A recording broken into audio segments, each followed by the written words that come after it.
ॐ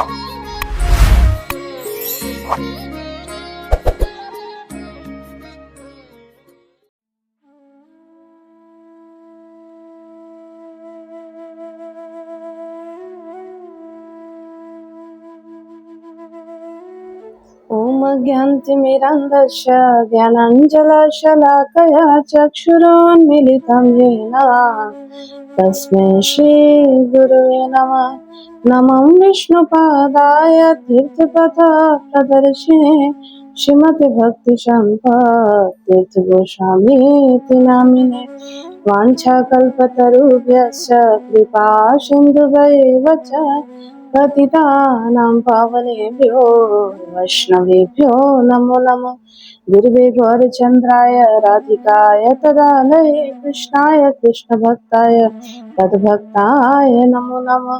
श्री कृष्ण चैतन्य प्रभु नित्यानंद श्री अद्वैत गदाधर शिवासादि श्री गौरभक्तवृंद। हरे कृष्णा कृष्णा कृष्णा हरे हरे, हरे राम राम राम हरे हरे।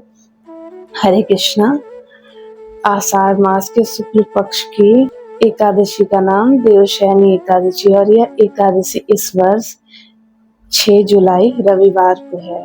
और जैसा कि इसके नाम से ही पता चलता, देवशयनी अर्थात इस एकादशी से भगवान नारायण योग निद्रा में शयन करते हैं और जो कार्तिक मास की उत्थान एकादशी है उसमें भगवान योग निद्रा से जागते हैं। इसीलिए आषाढ़ मास की जो पूर्णिमा है उससे चातुर्मास व्रत प्रारंभ होता है और जो कार्तिक मास की पूर्णिमा है उसमें चातुर्मास व्रत का समापन होता है।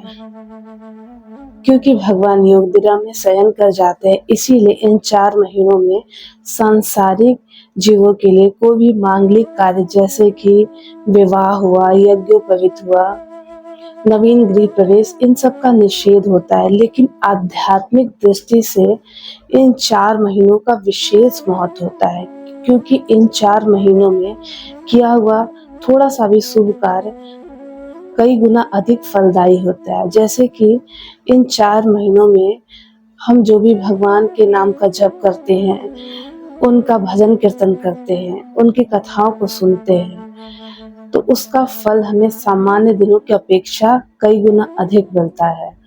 इसीलिए इन 4 महीनों में हमें विशेष रूप से समय को व्यर्थ ना करते हुए, पर निंदा से बचते हुए अधिक से अधिक समय भगवान के भजन कीर्तन में लगाना चाहिए, ताकि हमें भगवान की कृपा मिल सके।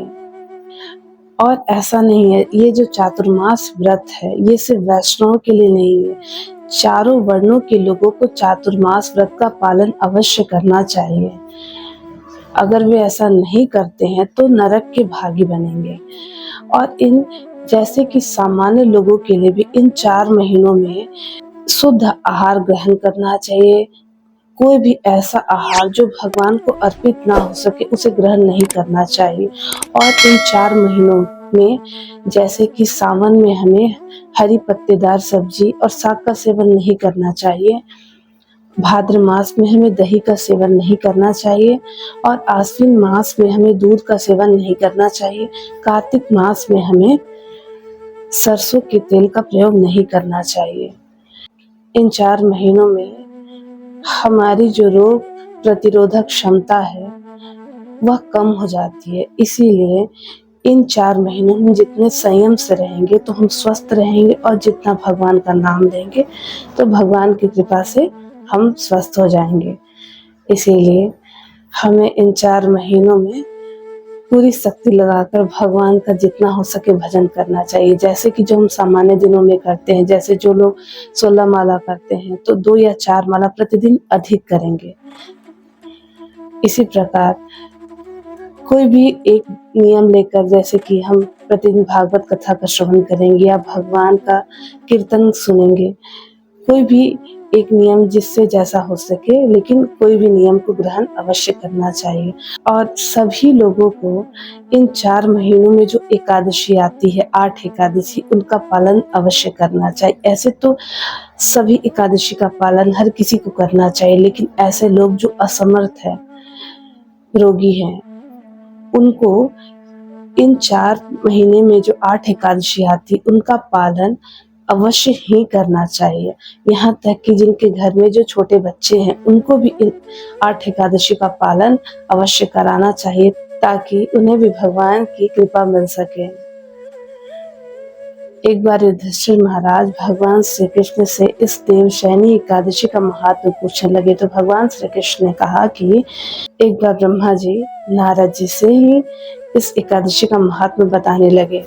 ब्रह्मा जी ने कहा कि हे नारद, संसार में इस एकादशी तिथि के समान कोई भी पवित्र तिथि नहीं है, इसीलिए जो भी इस पवित्र पाप नाशक और अभिष्ट फल प्रदाता एकादशी का पालन नहीं करते हैं वे स्वयं ही अपने लिए नरक का मार्ग खोलते हैं।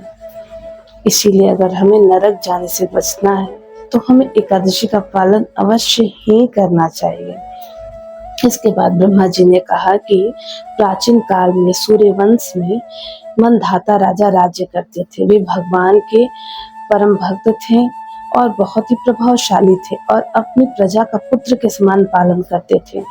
उनके राज्य में सब कुछ सुखपूर्वक चल रहा था, लेकिन क्या हुआ, अचानक से उनके राज्य में 3 वर्षों तक लगातार वर्षा नहीं हुई, जिससे अकाल पड़ गया।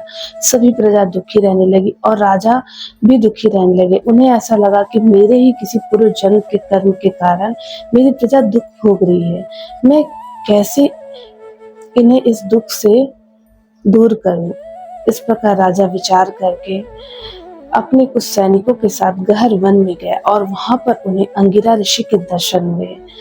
और सन्यासी जो है वे अपने दर्शन से ही जीव को पवित्र करते हैं। तब अंगिरा ऋषि के दर्शन से राजा को कुछ प्रसन्नता हुई। इसके बाद राजा ने सारी बातें अंगिरा ऋषि से बताई। तब अंगिरा ऋषि ने कहा कि आपके राज्य में एक शूद्र तपस्या कर रहा है, क्योंकि अभी सतयुग है और शूद्र को तपस्या करने का अधिकार नहीं है। अगर आप उसकी हत्या करते हैं तो आपके राज्य में पुनः वर्षा होगी। तब राजा ने कहा कि हे ऋषि, मैं किसी निर्दोष की हत्या कैसे कर सकता हूँ, ये संभव नहीं है।